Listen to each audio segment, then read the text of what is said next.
जय हिंद फ्रेंड्स, आप सभी को हमारे YouTube channel educational Sanjeev classes पर स्वागत है। आप सभी जैसा कि देख रहा है, यह आपका यह वीडियो है क्लास 10th का हिंदी। यानी बहुत सारे भाइयों का डिमांड था कि हिंदी का जो ऑब्जेक्टिव है वो सबसे पहले आप क्लियर करिए, तो हम आप सभी के लिए लेके आ चुके हैं हिंदी, जो काफी आसान भाषा में समझेंगे। और आज के इस वीडियो में जितना भी ऑब्जेक्टिव है, यह अगर आप पूरा देख लेते हैं तो हम गारंटी देते हैं कि इससे बाहर तो ऑब्जेक्टिव आपका नहीं आने वाले। यह आपका चैप्टर 2 का ऑब्जेक्टिव क्वेश्चन है और आप प्रथम यानी पहला चैप्टर यानी श्रम विभाजन और जाति प्रथा का आप ऑब्जेक्टिव क्वेश्चन नहीं देखे हैं तो पिछले वीडियो में जाकर देख सकते हैं। आज हम देखने वाले हैं 20 के दांत, यानी यह पाठ की क्या है, विद्या है। इसके हम ऑब्जेक्टिव क्वेश्चन देखेंगे जो काफी आसान है और काफी आसान भाषा में समझेंगे। आइए हम वीडियो को स्टार्ट करते हैं और काफी मजेदार भी है। और यह चैप्टर क्या है, कहानी है। यह चैप्टर आप पढ़ते हैं ना तो काफी आपको मजा आएगा। सबसे पहले हम बता देते हैं कि यह चैप्टर का नाम है 20 के दांत। क्या है 20 के दांत? आपसे पूछेगा पाठ की विद्या क्या है, तो आपको बताना है 20 के दांत पाठ की विद्या एक कहानी है। सबसे पहले थोड़ा हम कहानी की इंट्रोडक्शन दे देते हैं, जिसके कारण आपको पूरा कहानी यानी इस चैप्टर का पूरा इंट्रोडक्शन आपको मिल जाएगा। सबसे पहले हम बता देते हैं कि इस कहानी में एक सेन साहब होता है, यानी इस कहानी में एक सेन साहब होता है। उनके पास 5 पुत्री होती है और एक आंखों का तारा, एक आंखों का तारा क्या, खोखा होता है। क्या होता है? खोखा। उसे प्यार से क्या कहते हैं, कासू कहते थे। यानी जो सेन साहब थे वो अपने क्या पुत्र को यानी खोखा को प्यार से क्या कहते थे, कासू कहते थे। और इसी कहानी में एक गरीब गिरधर लाल होते थे, गिरधर लाल थे, जिनके एक बेटा था जिनका नाम था मदन, जो काफी गरीब था। और उनके यहाँ यानी सेन साहब यहाँ के, सेन साहब के यहाँ उनके पिताजी काम करते थे।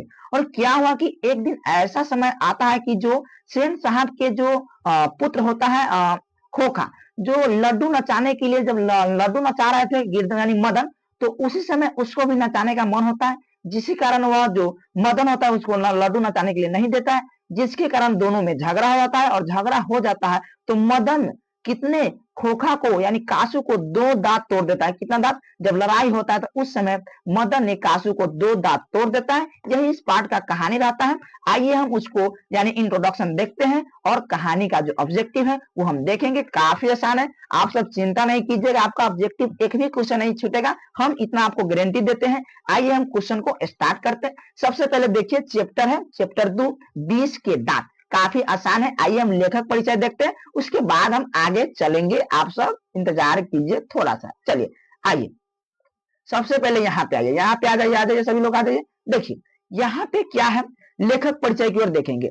लेखक है नलिन बिलोचन शर्मा। आपसे पूछेगा 20 के दांत के जो लेखक है कौन है, नलिन बिलोचन शर्मा। इसका जन्म हुआ है 18 फरवरी 1916 में पटना के बदरघाट में। ठीक है। इसके पिताजी का नाम है पंडित रामावतार शर्मा और उनके माता जी का नाम है रत्नावती शर्मा। और इसका भाषा क्या था, बहुत बार पूछ चुका है क्वेश्चन कि नलिन बिलोचन शर्मा का भाषा क्या था, तो भोजपुरी, जो अपना बिहार में चलता है भोजपुरी ना, वही उनका भाषा था। चलिए आइए हम देखते हैं आगे आगे क्या है। अगला है इनका मृत्यु। देखिए इनका मृत्यु कब हुआ था, तो मृत्यु इनका हुआ था, ध्यान रखिएगा, मृत्यु उनका 12 सितंबर 1961 ईस्वी में हुआ था। इसका प्रसिद्ध रचना भी है दृष्टिकोण, साहित्य का इतिहास, दर्शन, मानदंड, संत परंपरा, ये सब इसका क्या है, प्रसिद्ध रचना है। ये सब आपको पूछा जाता है, तो आप सभी को घबराना नहीं है। आइए हम चलते हैं बढ़िया बढ़िया ऑब्जेक्टिव क्वेश्चन जो आपका दिल का इंतजार हो रहा है। चलिए हम ऑब्जेक्टिव क्वेश्चन की ओर बढ़ रहे हैं। आइए, हाँ ये है आपका ऑब्जेक्टिव क्वेश्चन। यहाँ से आ जाइए, यहाँ से आप देखिए ऑब्जेक्टिव क्वेश्चन है। यहाँ पे देखिए पहला क्वेश्चन है, क्या कह रहा है कि किसने किसके अनुसार सेनों ने सिद्धांत को बदल दिया था। तो किसके अनुसार बदल दिया था, तो खोखा के अनुसार। खोखा मतलब कहने का मतलब था कासू के अनुसार जो अपना सिद्धांत होता है क्या कर दिया था, उन्होंने अपना क्या किया था, बदल दिया था। चलिए बहुत अच्छा है। अगला क्वेश्चन 2 की ओर देख रहे हैं। 2 नंबर क्वेश्चन देखिए, 2 नंबर क्वेश्चन है, 2 नंबर क्वेश्चन कह रहा है ऐसे ही लड़के आगे चलकर गुंडे, चोर, डाकू बनते हैं। यह पंक्ति कहां से लिया गया है, तो आपको पता भी होगा यह पंक्ति कहां से लिया गया है। यह पंक्ति लिया गया है अति 20 के दांत। और 20 के दांत कहां से, यह सेन साहब ने कहा था, लेकिन लिया कहां से गया है, 20 के दांत से। आप सभी लोग ध्यान रखिएगा, इसमें तो सी हो जाएगा। ठीक है। चलिए अगला क्वेश्चन की ओर देखते हैं। अगला क्वेश्चन देखिए, अगला क्वेश्चन देखिए, अगला क्वेश्चन कह रहा है 20 के दांत। एक सेकंड रुक जाइए आप सभी लोग। अगला क्वेश्चन देखिए, 20 के दांत के लेखक कौन है? तो नलिनी मित्तल शर्मा। काफी आसान क्वेश्चन है। चलिए अगला क्वेश्चन के भी कम टाइम में बहुत क्वेश्चन देखना है तो अपडेट कीजिए फटाफट, इसको हम क्या करते हैं करवा देते हैं फटाफट, ठीक है। चलिए आइए, अगला क्वेश्चन है आपका 4, 20 के दांत समाज के किस वर्ग की मानसिकता का उजागर करती है? तो यह आपका करता है मध्य वर्ग का। क्या होता है? जो मध्य वर्ग है, ऑप्शन नंबर सी हो जाएगा। चलिए अगला क्वेश्चन देखिए, 20 के दांत कैसी कहानी है? आप सभी लोग एक सेकंड वेट कीजिए। तो बताइए 20 के दांत आपका कैसा कहानी है? आप सभी लोग बता सकते हैं क्या? तो 20 के जो दांत है कैसी कहानी है? तो मनोवैज्ञानिक, ऑप्शन नंबर डी। जो भी बता रहे डी, मनोवैज्ञानिक कहानी है, ऑप्शन नंबर डी हो जाएगा। चलिए आइए अगला नंबर क्वेश्चन को हम देख रहे हैं, काफी आसान क्वेश्चन। आइए अगला क्वेश्चन कह रहा है कि 20 के दांत कहानी किस वर्ग के अनेक अंत विरोधों को उजागर करती है? तो यह हो जाएगा मध्य वर्ग। हम पीछे ही पढ़े थे, तो क्या हो जाएगा? मध्य वर्ग हो जाएगा, ऑप्शन नंबर ए हो जाएगा। चलिए अगला क्वेश्चन देखते हैं। अगला क्वेश्चन है आपका, अगला क्वेश्चन है नलिन बिलोचन शर्मा। ध्यान रखिएगा, नलिन बिलोचन शर्मा, नलिन बिलोचन शर्मा जी कौन सी भाषा में बोलते थे? तो जस्ट बताया इंट्रोडक्शन में, लेखक परिचय हम नहीं बताए थे कि नलिन बिलोचन शर्मा का जन्म ता कौन सी भाषा में हुई थी? तो भोजपुरी। बहुत अच्छा, डी इसका क्या आंसर हो जाएगा? यही हो जाएगा, ठीक है। अगला क्वेश्चन आपका 7 नंबर क्वेश्चन देखिए, कह रहा है कि नलिन बिलोचन शर्मा का जन्म कहाँ हुआ था? तो आपको बता दिए पटना के बदरघाट में। कहा? पटना के बदरघाट, ऑप्शन नंबर सी, जो काफी आसान है। चलिए अगला क्वेश्चन देखिए, अगला क्वेश्चन क्या करा? अगला क्वेश्चन कह रहा है कि नलिन बिलोचन शर्मा का जन्म कब हुआ है? तो नलिन बिलोचन शर्मा का जन्म कब हुआ है? तो हम जस्ट ही बताए हैं 1916 ईस्वी। जो भी डी बता रहे हैं उन सबका सही है, एकदम करेक्ट है। चलिए अगला क्वेश्चन देखिए, अगला क्वेश्चन क्या कर रहा है? अगला क्वेश्चन कह रहा है कि नलिन बिलोचन शर्मा के माता जी का नाम क्या था? कितना क्वेश्चन है, पूछ भी चुका है क्वेश्चन। तो नलिन बिलोचन शर्मा के माता जी का नाम है रत्नावती शर्मा, ऑप्शन नंबर हो जाएगा ए। चलिए अगला क्वेश्चन देखिए, अगला क्वेश्चन नंबर क्या कहता है? अगला क्वेश्चन आइए देखते हैं। अगला क्वेश्चन आपका कह रहा है कि लेखक ने, यहाँ पे ध्यान दीजिएगा, यहाँ पे क्या करा कि लेखक ने MA किस विश्वविद्यालय से किया है? MA जो होता है ना एग्जाम, किस विश्वविद्यालय से किया था? तो यह अपना किया था पटना विश्वविद्यालय, जो पटना विश्वविद्यालय था ना वहीं से किया था। चलिए अगला क्वेश्चन देखिए, अगला क्वेश्चन क्या कर रहा है? अगला क्वेश्चन कर रहा है कि नलिन बिलोचन शर्मा की मृत्यु कब हुआ था? तो मृत्यु हुआ था 1961 इसमें। काफी आसान है, देखिए कुछ नहीं करना। अगर आपसे पूछेगा ना नलिन बिलोचन शर्मा का जन्म कब हुआ है, तो जन्म होता है 1916। और आपका पूछेगा मृत्यु, तो जस्ट देखिए 19 लिखिए, 6 को पहले लिख दीजिएगा, 1 को बाद में लिख दिया 1961। काफी आसान है, ऐसे भी कह के आप याद कर सकते हैं, कोई बड़ी बात नहीं है। चलिए अगला क्वेश्चन देखिए, अगला क्वेश्चन क्या करा? अगला क्वेश्चन करा कि आलोचनाओं में वे किस शैली के अपनाते थे? यानी कैसी आलोचनाएं अपनाते थे? तो वो अपनाते थे आधुनिक शैली। कैसी? आधुनिक शैली, ऑप्शन नंबर डी, यानी आधुनिक शैली अपनाते थे। चलिए अगला नंबर क्वेश्चन देखिए, अगला क्वेश्चन क्या करा? अगला क्वेश्चन करा कि क्या करा? आलोचकों के अनुसार प्रयोगवाद का वास्तविक प्रारंभ किनकी कविताओं से होती थी? तो किनकी कविताओं? नलिन बिलोचन शर्मा। ध्यान रखिएगा, नलिन बिलोचन शर्मा, ऑप्शन नंबर डी हो जाएंगे। समझ में आ गया क्या? समझ में आया क्या? चलिए अगला क्वेश्चन देखिए, अगला क्वेश्चन क्या कर रहा है? अगला क्वेश्चन कह रहा है, ध्यान रखिएगा, कह रहा है कि नलिन बिलोचन शर्मा के पिताजी का नाम क्या थे? तो काफी आसान क्वेश्चन है, पिताजी का नाम क्या? रामावतार शर्मा, जो आप पढ़ चुके थे, पीछे ही पढ़े इंट्रोडक्शन में, यानी लेखक परिचय में। चलिए अगला क्वेश्चन देखिए, अगला क्वेश्चन क्या करा? अगला क्वेश्चन कह रहा है 20 के दांत कहानी, यानी 20 के दांत कहानी किस वर्ग का अंतरराष्ट्रीय उजागर करती है? तो 20 के दांत कैसी? मध्यम वर्ग। कौन सी? मध्यम वर्ग के क्या करता है? उजागर करता है। चलिए अगला क्वेश्चन नंबर देखते हैं। अगला क्वेश्चन क्या करा कि सेन साहब की मोटर कार थी, कैसी थी? तो सेन साहब की जो मोटर कार थी कैसी थी?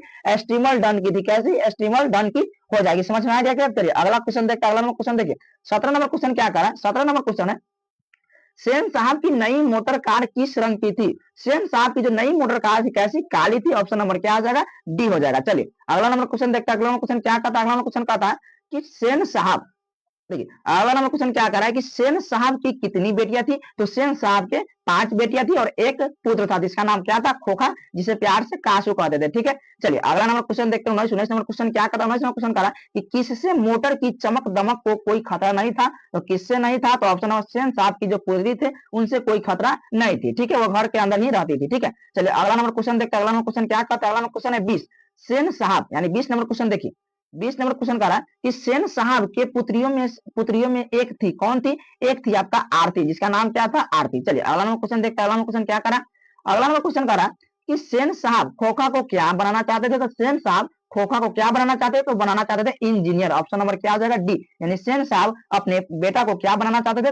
इंजीनियर बनाना चाहते थे। चलिए अगला नंबर क्वेश्चन है 22 नंबर क्वेश्चन क्या करा है? 22 नंबर क्वेश्चन है कि लोग सेन साहब को उनके बच्चे के लिए कौन सा विद्यालय उपयुक्त मानते थे? तो कौन सा विद्यालय हो जाएगा? किंडर गार्डन स्कूल हो जाएगा। ऑप्शन नंबर क्या हो जाएगा? बी। चलिए अगला नंबर क्वेश्चन है। अगला नंबर क्वेश्चन देखिए तो अगला नंबर क्वेश्चन मदन के पिता का नाम क्या था? बताइए तो मदन के जो पिता का नाम था क्या था? Girdhar Lal. Option number C हो जाएगा। नहीं, मदन के पिता का जो नाम था गिरधर लाल था, जो काफी गरीब था। चलिए अगला नंबर क्वेश्चन देखिए। अगला नंबर क्वेश्चन का रहा, अगला नंबर क्वेश्चन है, एक सेकंड रुक जाइए। देखिए हाँ, अगला नंबर यहाँ पे क्वेश्चन कह रहा है कि सेन सेन ने अपने सिद्धांतों को क्या बदल दिया? तो सेन साहब ने अपने सिद्धांतों को क्या बदल दिया? खोखा के दुर्नीति स्वभाव के कारण, जो खोखा का स्वभाव था ना, जिसके कारण अपने सिद्धांतों को उसको बदलना पड़ा। ऑप्शन नंबर क्या हो जाएगा? सी हो जाएगा। चलिए अगला क्वेश्चन है कि दुर्ललित का शब्द का अर्थ क्या होता है? तो इसका अर्थ होता है कि लाड़ प्यार से बिगाड़ देना होता है ना। क्या होता है कि बहुत सारे फैमिली में वो होता है कि जिसे बहुत प्यार दुलार करता है, वही था खोखा, जिसको हम कासू कहते हैं। यानी इसी का मतलब होता है कि लाड़ प्यार से बिगाड़ दिया। चलो अगला क्वेश्चन देखिए। अगला क्वेश्चन नंबर होता है कि 26 नंबर क्वेश्चन को देखते हैं। 26 नंबर क्वेश्चन क्या कहता है? 26 नंबर क्वेश्चन कहता है कि सेन साहब अपने पुत्र को क्या बनाना चाहते थे? तो हम बता दिए इंजीनियर, यानी इंजीनियर नहीं तो बिजनेसमैन या इंजीनियर वही होता है। चलिए अगला क्वेश्चन देखिए। 27 नंबर क्वेश्चन क्या कर रहा है? 27 नंबर क्वेश्चन है कि नलिन बिलोचन शर्मा, नलिन बिलोचन शर्मा का स्कूल की पढ़ाई कहाँ तक हुई थी? तो नलिन बिलोचन शर्मा तक था पटना कॉलेजियस स्कूल में। ऑप्शन नंबर डी हो जाएगा। ठीक है, चलिए अगला नंबर क्वेश्चन है 28। 28 नंबर क्वेश्चन क्या करा? 28 नंबर क्वेश्चन कहा है कि मदन ने कासू के कितने दांत तोड़ दिया था? तो मदन ने कासू को 2 दांत तोड़ दिया था। ठीक है, लड्डू की लड़ाई में। चलिए अगला क्वेश्चन, अगला नंबर क्वेश्चन देखिए। 29 नंबर क्वेश्चन क्या करा? खोखा किसको कहते थे? तो खोखा कासू को कहते थे। ऑप्शन नंबर हो जाएगा सी। काफी आसान है। चलिए अगला नंबर क्वेश्चन देखिए। अगला नंबर क्वेश्चन कह रहा है कि अगला नंबर, एक सेकंड वेट कीजिए, अगला नंबर क्वेश्चन देखते हैं। हाँ, क्या करा? अगला नंबर क्वेश्चन कह रहा है कि 20 के दांत की कहानी क्या है? तो 20 के दांत की जो कहानी है, 20 के दांत तथा अन्य कहानियों का संग्रह है। ऑप्शन नंबर बी हो जाएगा। चलिए अगला नंबर क्वेश्चन देखिए, काफी आसान क्वेश्चन है। अगला क्वेश्चन कह रहा है कि सेन साहब का मित्र कौन था? देखिए सेन साहब का मित्र कौन था? पत्रकार। ऑप्शन नंबर सी हो जाएंगे। पत्रकार जो काफी धनिक थे, उसके पास कलाकार थे, उसके पुत्र का नाम था खोखा यानी कासू। चलिए अगला नंबर क्वेश्चन देखिए। अगला नंबर क्वेश्चन क्या करा? अगला नंबर क्वेश्चन करा कि गिरधर लाल किस वर्ग का प्रतिनिधित्व करता था? तो गिरधर लाल किसका? निम्न मध्यम वर्ग, यानी निम्न वर्ग और मध्यम वर्ग का प्रतिनिधित्व करता था। चलिए अगला नंबर क्वेश्चन देखते हैं। 32 नंबर क्वेश्चन क्या करा है? 32 नंबर क्वेश्चन करा कि गिरधर लाल कौन था? तो गिरधर लाल क्या था? मदन के पिता था। ध्यान रखिए, गिरधर लाल मदन के पिता कई बार पूछ चुका है। अगला क्वेश्चन है सेन साहब के बेटे यानी खोखा का नाम क्या था? कासू। क्या था? कासू। ध्यान रखिएगा। चलिए अगला नंबर क्वेश्चन देखिए। अगला नंबर क्वेश्चन क्या करा? अगला नंबर क्वेश्चन करा कि मदन, एक सेकंड ध्यान दीजिएगा, मदन मदन की उम्र क्या थी? तो मदन की उम्र यहाँ जब चैप्टर में पढ़िएगा, कहानी में पढ़िएगा, तो वहां डिटेल से चर्चा किया गया। यानी मदन की जो उम्र थी कितना था? 5 से 6 साल। ऑप्शन नंबर ए हो जाएगा। चलिए अगला नंबर क्वेश्चन देखिए, 5 से 6। अगला कह रहा है कि कासू मदन के साथ किस खेल के लिए शारीरिक यानी शारीरिक होना चाहता था? तो लड्डू के, क्या था? जो लड्डू के खेल था ना, लड्डू नहीं नचाया जाता है लट वाला, उसी खेल में, यानी ऑप्शन नंबर डी। चलिए अगला नंबर क्वेश्चन देखिए। अगला नंबर क्वेश्चन क्या करा है? 36 नंबर क्वेश्चन कह रहा है कि 36 नंबर क्वेश्चन करा कि दृष्टिकोण किसकी रचना है? तो आपको ध्यान रखना होगा, दृष्टिकोण नलिन विलोचन शर्मा का रचना है, जिसका जन्म 1916 में हुआ है। चलिए अगला नंबर क्वेश्चन देखिए। अगला नंबर क्वेश्चन क्या करा? अगला नंबर क्वेश्चन करा कि लड़कियां क्या है? कठपुतलियां है। किसे इस बात पर गर्व है? तो किसके इस बात पर गर्व है? तो माता पिता। क्या थे? माता पिता। यानी जो सेन साहब थे, उनके जो 5 पुतलियां था, वो क्या था? आराम से कठपुतली, यानी घर में ही रहता था, बाहर वो नहीं निकलता था, हमेशा घर में ही रहता था। ठीक है, चलिए अगला क्वेश्चन 38 देखिए। 38 नंबर क्वेश्चन क्या करा? क्या करा? मोटर कार को किसने खतरा हो सकता था? तो मोटर कार से किसको खतरा हो सकता था? कासू यानी खोखा। ऑप्शन नंबर ए। चलिए अगला नंबर क्वेश्चन देखिए। अगला नंबर क्वेश्चन क्या करा? अगला नंबर क्वेश्चन करा, अगला नंबर क्वेश्चन करा 39 नंबर क्वेश्चन क्या करा? 39 नंबर क्वेश्चन कह रहा है कि सेन साहब ने किसे खब फटकार लगाई? तो किसे खब फटकार लगाई? तो गिरधर लाल को। किसको? Girdhar Lal. Option number A. अगला क्वेश्चन है कि कौ की जमात में शामिल होने के लिए कौन ललक गया? तो हंस ललक गया। ऑप्शन नंबर डी होगा। चलिए अगला नंबर क्वेश्चन देखिए। अगला नंबर क्वेश्चन क्या करा? अगला क्वेश्चन करा मदन अक्सर किसके हाथों पिटाता था? तो मदन अक्सर किसके हाथ? तो अपने पिता के हाथ पे पिटाता था। क्यों? क्योंकि गरीब गरीब का बच्चा था, और जो सेन साहब था वो काफी धनिक था। चलिए अगला नंबर क्वेश्चन चलता है। अगला क्वेश्चन देखिए। अगला नंबर क्वेश्चन है खोखा को ट्रेनिंग देने के लिए घर पर कौन आता है? तो कौन आता है? बढ़ई आता है। कौन आता है? बढ़ई। ऑप्शन नंबर डी हो जाएगा। चलिए अगला नंबर क्वेश्चन चलता है। अगला क्वेश्चन 43 नंबर देखिए। 43 नंबर क्वेश्चन है सेन दंपति को खोखा क्या बनाना चाहते थे? तो सेन दंपति को खोखा क्या बनाना चाहते थे? तो इसका हो जाएगा क्या? ऑप्शन नंबर हो जाएगा बी, यानी इंजीनियर बनाना चाहते थे। ऑप्शन नंबर बी हो जाएंगे। चलिए अगला नंबर क्वेश्चन को देखिए। अगला नंबर क्वेश्चन क्या कर रहा है?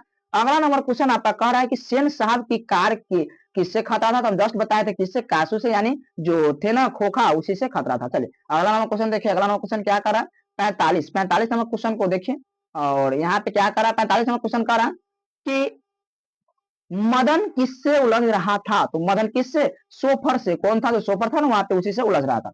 अगला क्वेश्चन देखिए, अगला क्वेश्चन क्या करा कि मदन के पिता का नाम क्या था, तो गिरधर लाल हम बताइए दिए थे, मदन के पिता का नाम क्या था, गिरधर लाल, ऑप्शन नंबर हो जाएगा डी। चलिए यह रहा आज का लास्ट क्वेश्चन, आपको कैसा लगा आप जरूर कमेंट करके बताइएगा। अगर वीडियो आपको अच्छा लगा तो हम नेक्स्ट वीडियो यानी नेक्स्ट चैप्टर 3 का ऑब्जेक्टिव क्वेश्चन लाएंगे। इसी तरह अगर आपको यह वीडियो अच्छा लगा हो तो लाइक और चैनल को सब्सक्राइब और कमेंट जरूर कीजिएगा। फिर मिलते हैं नेक्स्ट वीडियो में, धन्यवाद।